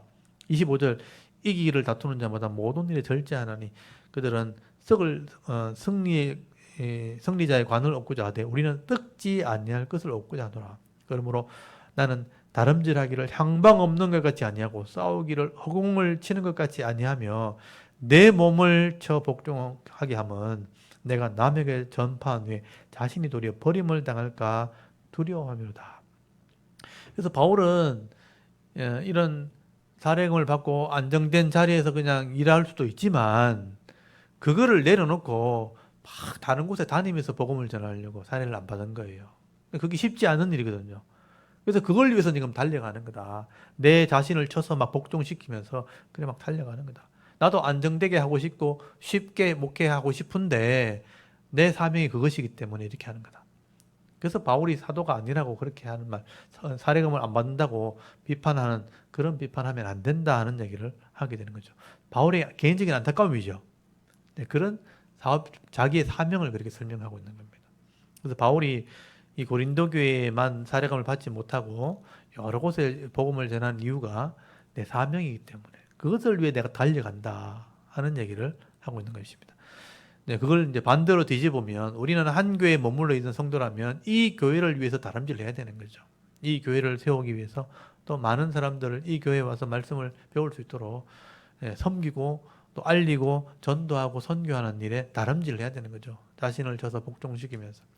그래서 지 교회는 지 교회대로 또 복음을 전하는 선교사는 선교사대로 이 바울은 선교사가 된 거죠. 그래서 그 사명 감당하는 자라는 것을 여러분 기억하시면 좋겠습니다. 요건 바울의 사도권에 대한 비판을 하는 사람들에게 자기 사명을 설명하는 장이 9장입니다. 그다음 10장에 넘어가면 우상을 섬기지 말아라. 아까도 말했지만 음란이 있는 곳이고 우상이 있는 곳이 고린도 교회라고 그랬죠. 그래서 고린도 교회에 우상을 섬기는 문화가 있는 곳이고 그런 습관을 가진 사람이 예수를 믿었기 때문에 다시 돌아가려고 하는 그런 우상을 섬기는 삶을 살지 말아야 된다 하는 얘기를 구약을 예를 들어서 설명하는 거예요. 그럼 10장 1절 보십시오. 형제들아 나는 내가 알지 못하기를 원하지 아니하노니 우리 조상들이 다 구름 아래 있고 바다 가운데 지나며 모세에게 속하여 다 구름과 바다에서 세례를 받고, 구름과 바다에서 세례를 받았다는 건 뭐냐면 홍해를 지나왔다는 거예요. 홍해를 지나온 게 물을 지나왔으니까 세례 받았다. 그리고 다 같은 신령한 음식을 먹었다. 이게 이제 신령한 음식은 만나를 말하는 거예요. 만나를 먹었고 다 같이 신령한 음료를 마셨다. 반석을 쪼개서 물을 마신 거예요. 그래서 이 반석이 바로 예수 그리스도를 상징해요. 그래서 예수 그리스도의 피를 마시면 성찬식이잖아요. 그처럼 반석에 물을 마신 것을 성찬식과 같은 거예요. 그래서 4절은 다 같이 신령한 음료를 마셨으니 이것은 그들이 따른 신령한 반석으로부터 마셨음에 그 반석은 곧 그리스도시라. 그래서 이걸 이제 비유로 설명한 거죠. 우리가 예수 믿으면 떡과 포도주를 마시면서 성찬식에 참여하죠. 세례받은 사람은 성찬식 참여하죠. 그것처럼 구약도 비유하자면 세례받고 성찬식 참여한 사람과 똑같다는 거예요.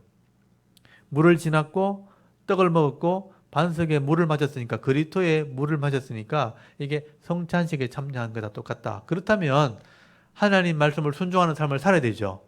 근데 이 사람들이 광야에서 우상을 섬겼단 말이에요. 그래서 망한 사람이 있어요. 그것처럼 우리도 성찬식에 참여해놔놓고 우상을 섬기면 되겠냐 그러면 똑같이 망할 수 있다. 그 얘기를 하고 있는 겁니다. 그래서 거기 보면 5절부터 보시면 그러나 그들의 다수를 하나님이 기뻐하지 아니하셨으므로 그들이 광야에서 멸망을 받았느니라. 이렇게 세례를 받고 떡을 먹고 이제 그리스도의 물을 마셨던 사람인데도 하나님 기쁘시게 하지 못하고 광야에서 죽었죠. 그것처럼 6절 이러한 일은 우리의 본보기가 된다. 거울이 된다는 거예요. 우리로 하여금 그들이 악을 절개한 것 같이 절개하는 자가 되지 않게 하려 합니다. 그들 가운데 어떤 사람 같이 너희는 우상 숭배하는 자가 되지 말라. 여기 우상 숭배하는 자가 되지 말라. 왜냐하면 하나님 믿는다 그러고 거기 떡과 잔을 마셔놓고 우상 섬기다 죽은 사람이 있다는 거예요. 너희도 그렇게 되면 또 죽는다는 거예요. 기록된 바 백성이 앉아서 먹고 마시며 일어나 뛰논다 함과 같으니라. 그들 중에 어떤 사람이 엄행하다가 하루에 2만 4천 명이 2만 3천 명이 죽었나니 우리는 그들과 같이 엄행하지 말자.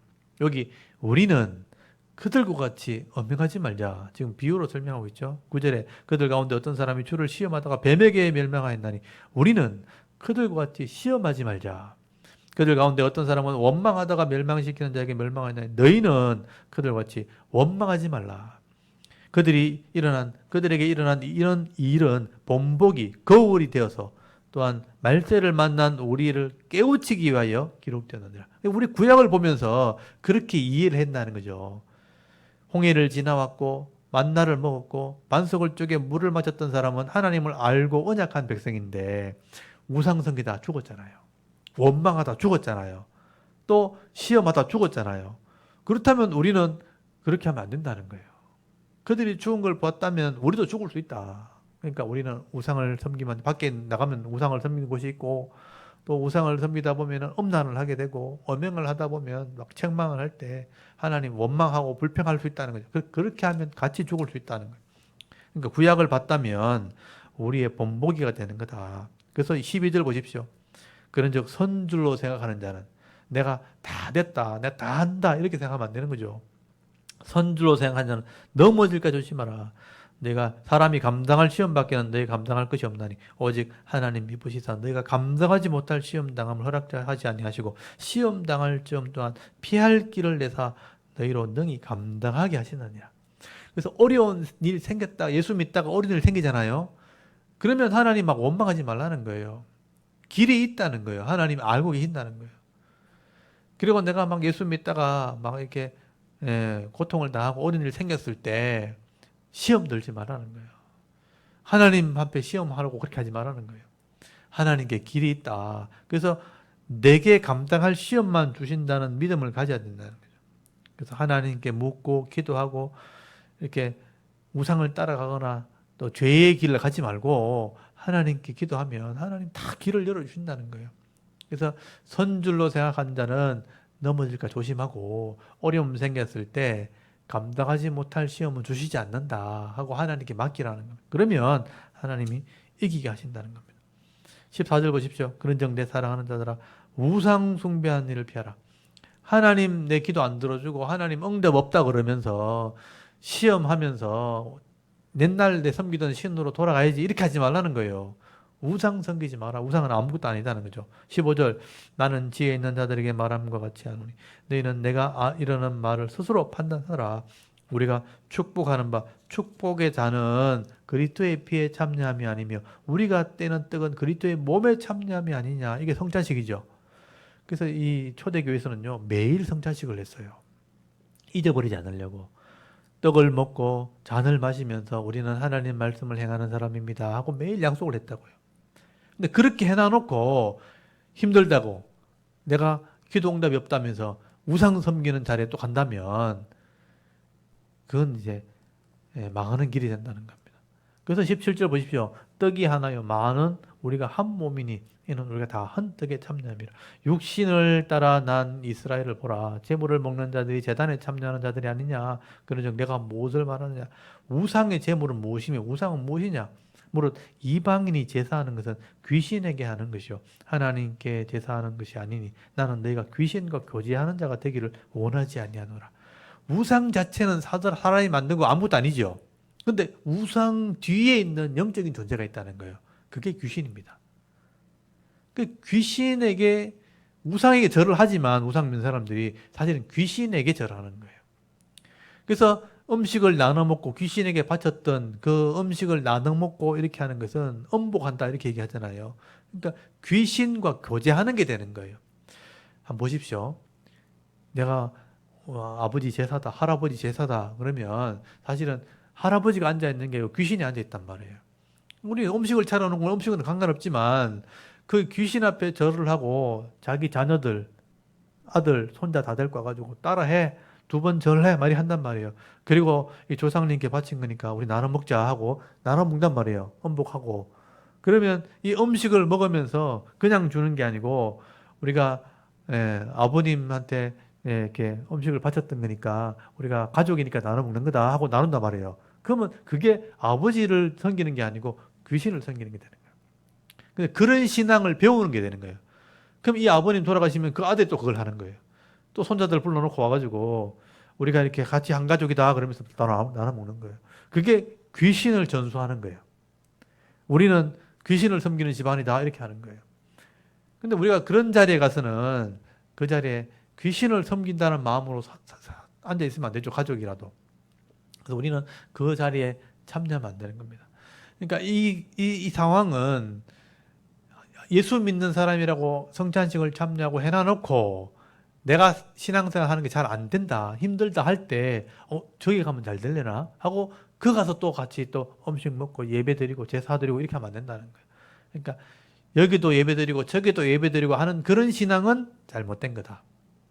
그래서 거기 교제하는 것은 귀신과 교제하는 거다. 그래서 21절이 뭐냐면 너희가 주의 잔과 귀신의 잔을 겸하여 마시지 못한다는 거예요. 주의 식탁과 귀신의 식탁에 겸하여 참나지 못하리라. 그러니까 하나님 믿는 게 어렵게 됐다 그래서 힘든 일이 생겼다 그래서 귀신의 자리에 가서 똑같은 신앙으로 하면 안 된다는 거예요. 그건 우상 섬기는 겁니다. 그래서 우상 숭배하다가 구약에 죽은 거 봤지? 이스라엘 백성들이 그렇게 다 심판받은 거 봤지? 그렇게 하면 안 된다. 그 얘기를 하고 있는 겁니다. 22절 그러면 우리가 주를 노여우시게 하겠느냐? 우리가 주보다 강하냐? 그렇지 않잖아. 그래서 그렇게 하지 마라 라고 설명하는 겁니다. 23절 모든 것이 가하나 모든 것이 유익한 것이 아니요 모든 것이 가하나 모든 것에 덕을 세우는 것이 아니니 누구든 자기의 유익을 위하여 구하지 말고 남의 유익을 위해서 구하라. 그리고 여기 25절부터 나오는 것은 그 음식 제물 바쳤던 음식을 그만 먹어야 되냐? 음식은 아무것도 아니죠. 물어 시장에 파는 것은 양심을 위하여 묻지 말고 그냥 먹어라. 음식은 아무 문제 없다. 이는 땅과 거기 충만한 것이 주의 것입니다. 근데 27절 보십시오. 불신자. 아까 믿음이 약한 성도가 있을 때는 성도를 위해서 안 먹는 게 좋다 그랬죠. 근데 이건 불신자예요, 불신자. 불신자는 우상을 섬기는 사람이에요. 우상에게 제물을 바친 사람인데 불신자 중에 누가 너희를 청했어요. 청할 때 내가 가고자 하거든 너희 앞에 차려놓은 것을 무엇인지 양심을 위해 묻지 말고 먹어라. 불신자가 있는 자리에 있는데 제물에 바친 우상에게 바친 제물이 이렇게 음식이 나오거든요. 왜냐하면 아침마다 우상에게 제물을 바치고 그걸 팔거든요. 장사하는 사람들이. 그때는 이거 그냥 음식으로 생각하고 묻지 말고 그냥 먹으라는 거예요. 근데 이 사람이 불신자가 이걸 일부러 알려주는 거예요. 이거 내가 제사 드릴 때 우리 신에게 바쳤던 거다. 네 먹을 수 있나? 한번 보자. 이렇게 일부러 시험하려고 줄 때는요. 먹으면 안 되는 거예요. 모르고 그냥 먹는 거는 아무 내가 상관없이 먹으면 되지만 시험하려고 주는 거는 안 먹어야 된다. 그래서 거기 보면 28절 보세요. 누가 너희에게 이것이 재물이라 말하거든 알게 한 자와 그 양심을 위해서 먹지 말라는 거예요. 일부러 시험하려고 하는 사람이 있을 때는요. 그걸 먹으면 안 되는 거예요. 이거 먹으면 귀신에 참여하는 거다. 그래서 주는데 그걸 먹으면 안 돼. 신앙이 생겨 괜찮다. 일부러 그 사람을 위해서 먹으면 안 된다는 거예요. 그래서 알게 하는 자와 그 양심을 위해서 먹지 말라. 시험하려고 하는 사람 앞에서는 그렇게 하면 안 된다. 29절 내가 말한 양심은 너희 것이 아니니 남의 것이니 어찌하여 내 자유가 남의 양심으로 말미암아 판단을 받으리요. 그래서 나는 음식은 아무 상관없죠. 먹어도 그죠. 근데 불신자가 이 사람 봐라. 예수 믿는다 그래놓고 우상 제물 먹었다. 내가 알려줬는데 먹었다. 이렇게 하면서 막 판단한단 말이에요. 그런 판단 굳이 받을 필요 뭐 있냐? 그 얘기하는 거죠. 일부러 막 대놓고 할 때는 피해라 그냥. 그 사람이 안 좋은 판단을 하는 걸 듣기 싫어서라도 하지 마라. 그래서 여기 29절 끝에 보면 내 자유가 내 신앙의 자유가 남의 양심으로 말미암아 그 사람 마음으로 말미암아 판단받는 것은 좋지 않다. 무슨 말인지 이해되시죠? 근데 입으로 시험하는 사람 편은 그렇게 하면 안 된다. 30절 만일 내가 감사함으로 참여하면 어찌하여 내가 감사하는 것에 대하여 비방을 받으리요. 음식 먹고 감사하는 거 아무 문제 없다는 거죠. 30절 그런즉 내가 먹든지 마시든지 무엇하니 다 하나님의 영광을 위해라. 내가 판단받으면 결국 예수 믿는 사람이 욕먹는 거잖아요. 그럼 하나님의 영광을 가리게 되면 안 하는 게 좋다. 지혜롭게 해라. 그렇게 설명하는 겁니다. 그래서 먹어도 하나님의 영광을 위해서, 먹지 않아도 하나님의 영광을 위해서 안 먹는 게 좋다. 이게 지혜라는 게 지혜. 불신자가 시험하려고 주는 것은 하나님의 영광을 위해서 믿음으로 탁 드러내야죠. 난 우상에 바친 것을 먹지 않습니다. 라고 불신자가 있을 때는 드러내는 게 맞죠. 완전히 대놓고 물을 때는. 그렇지만 이런 자유가 있을 때, 묻지 않고 그냥 먹을 때는 그냥 먹으면 되는 거죠. 그게 음식에는 안 묻었기 때문이다. 32절, 유대인에게나 헬라인에게나 하나님의 교회에나 그치는 자가 되지 말고 나와 같이 모든 일에 모든 사람을 기쁘게 하여 자신의 유익을 구하지 아니하고 많은 사람의 유익을 위하여 그들로 구원을 받게 해라. 그래서 내 믿음이 드러낼 필요가 있을 때는 드러내고, 굳이 믿음을 드러내지 않고 음식을 먹을 때는 그냥 자유롭게 먹으면 되는 거예요. 그렇지만 사람을 위해서는 이렇게 자기 신앙을 보여주는 게 좋다. 그렇게 얘기를 하는 겁니다. 그래서 이제 우상을 섬기는 문화가 있는 고린도 교회 지역이다 보니까 이런 얘기를 하게 되는 겁니다.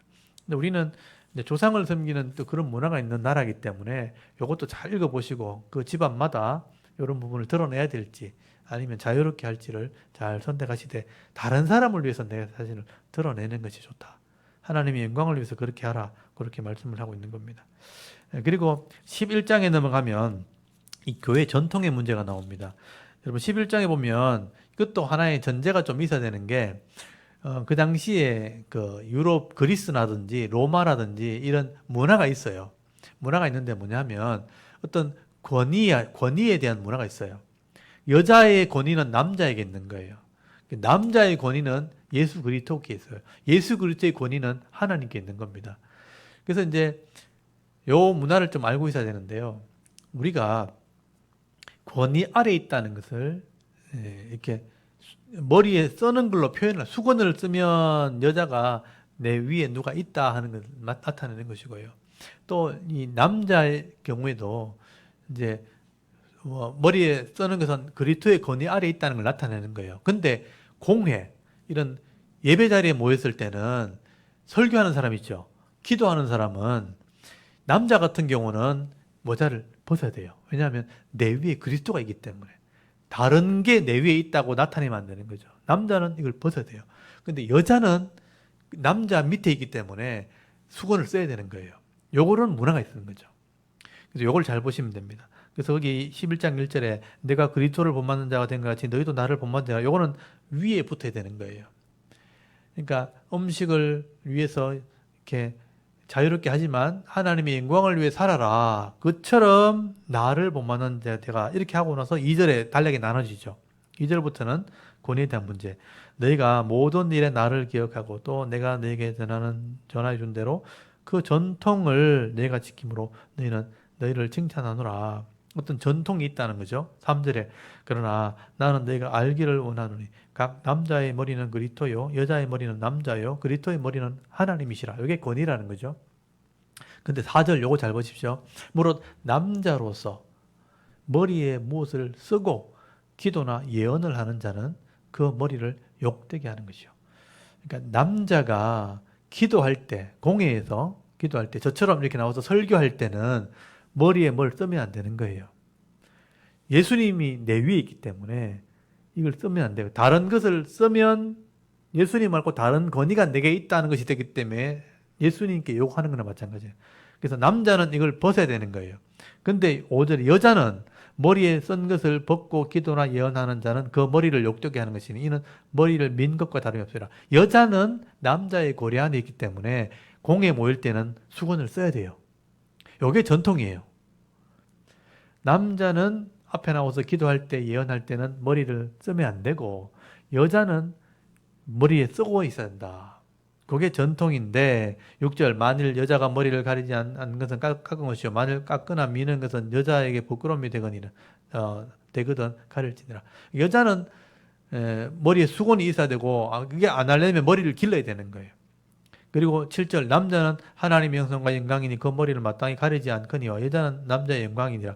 남자가 여자에게 난 것이 아니요 여자가 남자에게 났으며 또 남자는 여자를 위하여 지음을 받지 아니하고 여자가 남자를 위하여 지음 받은 것이니 그러므로 여자는 천사들로 말미암아 권세 아래 있는 표를 그 머리에 둘지니라. 그러니까 여자는 항상 수건을 써야 되는 거예요. 11절 그러나 주 안에는 남자 없이 여자만 있지 아니고 여자 없이 남자만 있지 아니하느니라. 이는 여자가 남자에게 난 것 같이 남자도 여자로 말미암아 났음이니라. 그리고 모든 것은 하나님께 났느니라.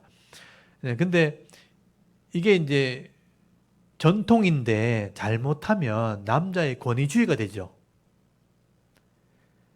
여자는 무조건 머리를 써야 되고 남자 밑에 있어야 된다. 이거는 하나의 원리를 설명한 것이지만 이게 그렇게 종처럼 취급하면 안 되는 거예요. 왜냐하면 남자도 여자에게서 나왔잖아요. 그렇다면 그런 하나님 앞에 권위의 문제지 서로 간에 막 주장하는 문제는 아니라는 거죠. 이해되셨죠? 이게 교회 안에서의 권위에 대한 문제지 서로가 무시하는 그런 관계가 되면 안 된다는 거예요.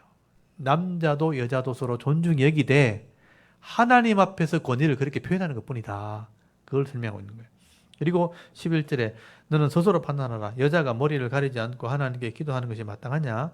만일 남자에게 긴 머리가 있으면 자기에게 부끄러움이 되는 것이니 본성이 내게 가르치지 않느냐? 그러니까 남자는 머리를 기르면 그게 수치요, 도리요. 수건 쓰는 거 똑같은 거예요. 그래서 머리를 짧게 한다. 15절에 만일 여자가 긴 머리가 있으면 자기 영광이 되나니 긴 머리는 가리는 것을 대신하여 주셨기 때문이라. 여자는 수건에 쓰지 않으려면 긴 머리를 해야 되는 거예요. 그게 관례다. 이렇게 얘기하는 거예요. 그러니까 이거는 교회 전통의 문제고 그 당시에 이 로마나 그리스 지역의 관례인 거예요. 관례. 그래서 이 관례로 권위가 있다는 것을 하나님께 표현하는 것이지 이것 가지고 남자는 여자는 남자의 종이 된다 이렇게 하면 안 된다는 거죠. 서로 존중히 여기되 그런 관례가 있다는 것 정도만 해라. 그리고 16절에 논쟁하려는 생각이 있는 자. 이것 때문에 막 내가 남자가 권위가 있으니까 남자가 주장해야 된다. 이렇게 논쟁하려고 하는 자가 있을지라도 우리나 하나님의 교회는 이런 거 논쟁하지 않는다. 여러분 좀 이해하시겠어요? 이것 가지고 권위 문제 가지고 남자가 위다. 남자는 여자를 지배해야 된다. 여자는 무조건 종해야 된다. 이런 식으로 권위를 가지고 주장하면 안 된다는 거예요. 그런 논쟁은 교회에 없다. 그냥 하나님 앞에서 권위가 있다는 것을 우리가 그렇게 표현하는 것 뿐이지 사람 자체를 가지고 권위를 나누고 이렇게 하면 안 된다는 거예요. 그런 논쟁은 필요 없는 거다. 이해되셨죠? 옛날 우리나라처럼 상놈, 양반 그러고 막 양반 집안은 상놈 집안 막 함부로 하고 이건 권위를 주의잖아. 권위주의를 이렇게 하면 안 되죠. 다 같이 하나님 앞에 은혜가 있는 사람들인데 하나님 앞에 섰을 때는 이렇게 표현을 할 뿐이다. 그런 전통이 있는 거지. 관리를 지키는 정도지. 이것 가지고 사람을 무시하고 주장하고 그렇게 논쟁하려고 하면 안 된다. 그래서 교회는 다 존중받아야 된다는 게 전제라는 것이죠. 이런 건 잘 보시면 좋겠습니다. 그리고 17절부터 마지막 절까지는 성찬식에 대한 문제예요. 교회 안에 성찬식을 하는데요. 잘 사는 사람들이요. 자유로우니까 우리 사장님들이나 직장에서 뭐 이렇게 높은 지위에 있는 사람들은 일 마치고 일찍 와서 교회 오는 거예요. 그래서 서로 떡을 나눠 먹고 성찬식을 하는 거예요. 그런데 노동자들 또 일용직 근로자들 이런 사람들은 늦게 마치는 거예요. 일 다 끝내고 정수하고 온단 말이에요. 와보면요, 자기들끼리 다 먹고 막 술 취해가 있고 막 이런 거. 막 남아가지고 다 먹고 자기를 치워버린 거죠. 그러니까 남는 거 다 먹어버리고 이제 별로 이제 먹을 게 없잖아요. 그러면 이제 늦게 온 사람들이 먹을 게 없는 거예요. 그러니까 성찬식을 할 때 하나 되려고 하는 것이지 늦게 왔다고 가난한 사람이라고 그래서 소외시켜버리면 그건 성찬식이 아닌 거죠. 그래서 성찬식을 할 때는 같이 해야 된다 하는 얘기를 하게 되는 거예요. 그래서 보십시오. 17절에 내가 명하는 이 일에 너희는 칭찬하지 아니하나니 이는 너희의 모임이 유익되지 못하고 도리어 해가 된다. 성찬식으로 모이는 교회가 해가 된다는 거죠. 먼저 너희가 교회에 모일 때 너희 중에 분쟁이 있다 함을 듣고 어느 정도 믿거니와 너희 중에 바당이 있어야 너희 중에 옳다 인정한 반자들이 나타나게 되리라. 그런즉 내가 함께 모여 주의 만찬을 먹을 수 없으니 이게 만찬이 뭐냐 하면 성찬식이에요. 저녁에 먹는 거. 이는 먹을 때 각각 자기 만찬을 먼저 갖다 먹으므로 어떤 사람은 시장하고 어떤 사람은 취함이라. 너무 많이 먹어서 배부르고 취하고 어떤 사람은 시장하고 배고프고 그렇게 하면 안 된다는 거죠. 그래서 예수님이 어떻게 너희 나눴느냐. 그래서 이 성찬식은 새 언약식이다. 거기 24절에 보면요. 예수님이 나를 기념하라 그랬고 25절에 피로 세우는 새 언약으로 하는 거다. 주님이 세운 식이다. 그래서 26절에 내가 이 떡을 먹으며 이 잔을 마실 때는 주의 죽으심을 그가 오실 때까지 전하는 것이라. 그러므로 누구든지 주의 떡이나 잔을 합당하지 않게 먹고 마시는 자는 주의 몸과 피에 대해 죄를 짓는 것이냐. 성찬식은요, 하나 되려고 하는 겁니다. 근데 그걸 하면서 서로 나눠버리면 그리스도의 몸을 나누는 거예요. 이게 하나님께 죄를 짓는 겁니다. 그래서 26절 사람이 자기를 살피고 그 후에야 떡을 먹고 이 잔을 마실지니 주의 몸을 분별하지 못하고 먹고 마신 자는 죄를 먹고 마시는 것이라. 그러면 너희 중에 약한 자, 병든 자, 그리고 잠자는 자, 이거 죽는 자를 말해요. 죽는 자도 적지 아니하나니 우리를 살폈으면 판단을 받지 아니하니라. 우리가 판단받는 것은 주께 징계를 받는 것이니 이는 우리로 세상과 함께 정죄함을 받지 않게 하려 함이라. 그런즉 내 형제라 먹으러 모일 때는 서로 기다리라. 늦게 오는 사람을 기준을 맞춰가지고 같이 해라. 그래야 은혜가 된다는 겁니다. 34절에 만일 누구든지 시장하거든 집에서 먹고 이는 너의 모임이 판단받는 모임이 되지 않게 하려니라. 그 밖의 일들은 내가 언제든지 갈 때 바로 잡으리라. 성찬식은 하나 되어서 하는 겁니다. 그래서 모든 사람이 세례받은 사람이 함께 떡을 나누고 잔을 나누면서 자기를 살피고 죄를 지은 것을 회개하면서 다시 언약식을 갱신하는 거예요. 그래서 각자가 하나님 주시는 말씀을 따라서 또 살기 위해서 결단할 때 또 새로워지고 하는 게 성찬식입니다.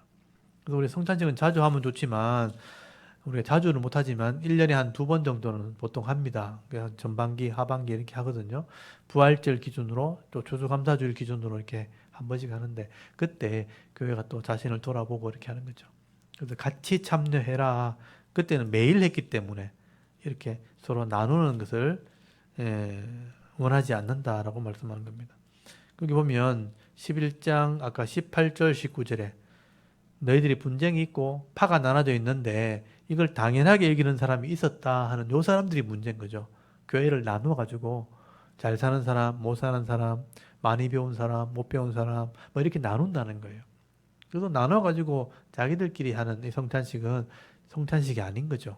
그래서 같이 하는 것이 성찬식이다 하는 것을 말씀하게 되는 겁니다. 그 다음에 이제 12장부터 14장까지 3장이 나옵니다. 12장, 13장, 14장. 요거는 은사에 대한 문제입니다.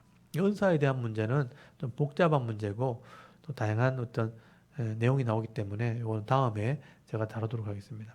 자, 오늘은 8장부터 지금 11장까지 말씀을 나눴는데요. 그렇게 어렵지 않죠? 읽어보시면 충분히 이해되는. 근데 혼자 읽으면 조금 어려울 수 있습니다. 근데 제가 설명드린 거를 기억하시면서 하나하나 읽어보시면 바울이 교회의 문제를 해결하려고 기도하면서 하나님께 받은 이 은혜를 성경으로 기록한 거예요. 이게 성경이 됐다는 것은 오늘날 이 교회에 이런 문제가 생겼을 때 이게 기준이 될 수 있는 겁니다. 답이 될 수 있고요. 그래서 각자가 묵상하면서 개인적으로나 교회에 이런 문제가 있다면 이 말씀을 읽으시면서 하나님 주시는 은혜를 따라 성령의 인도를 따라서 잘 말씀대로 순종한다면요. 분명히 해결되어집니다. 아까 시험에 나왔잖아요. 어려운 문제가 생겼을 때 낙심하거나 또 하나님을 원망하거나 불평하지 마시고요. 또 감당할 시험밖에는 우리에게 주시지 않는다 그랬으니까 하나님 주시는 지혜를 따라서 이 문제를 잘 해결해 나간다면 개인의 신앙이나 우리 교회 공동체 신앙이 성숙함으로 나아가게 되는 거죠. 그래서 함께 기도하시면서 하나님 기뻐하시는 모습으로 살아갈 수 있는 우리 교회와 성도들이 되실 수 있기를 간절히 소원합니다. 오늘 여기까지 하고 마치도록 하겠습니다. 우리 잠깐 기도하겠습니다. 하나님 오늘도 삶의 기회를 주시고 또 이렇게 하나님 말씀을 들을 수 있는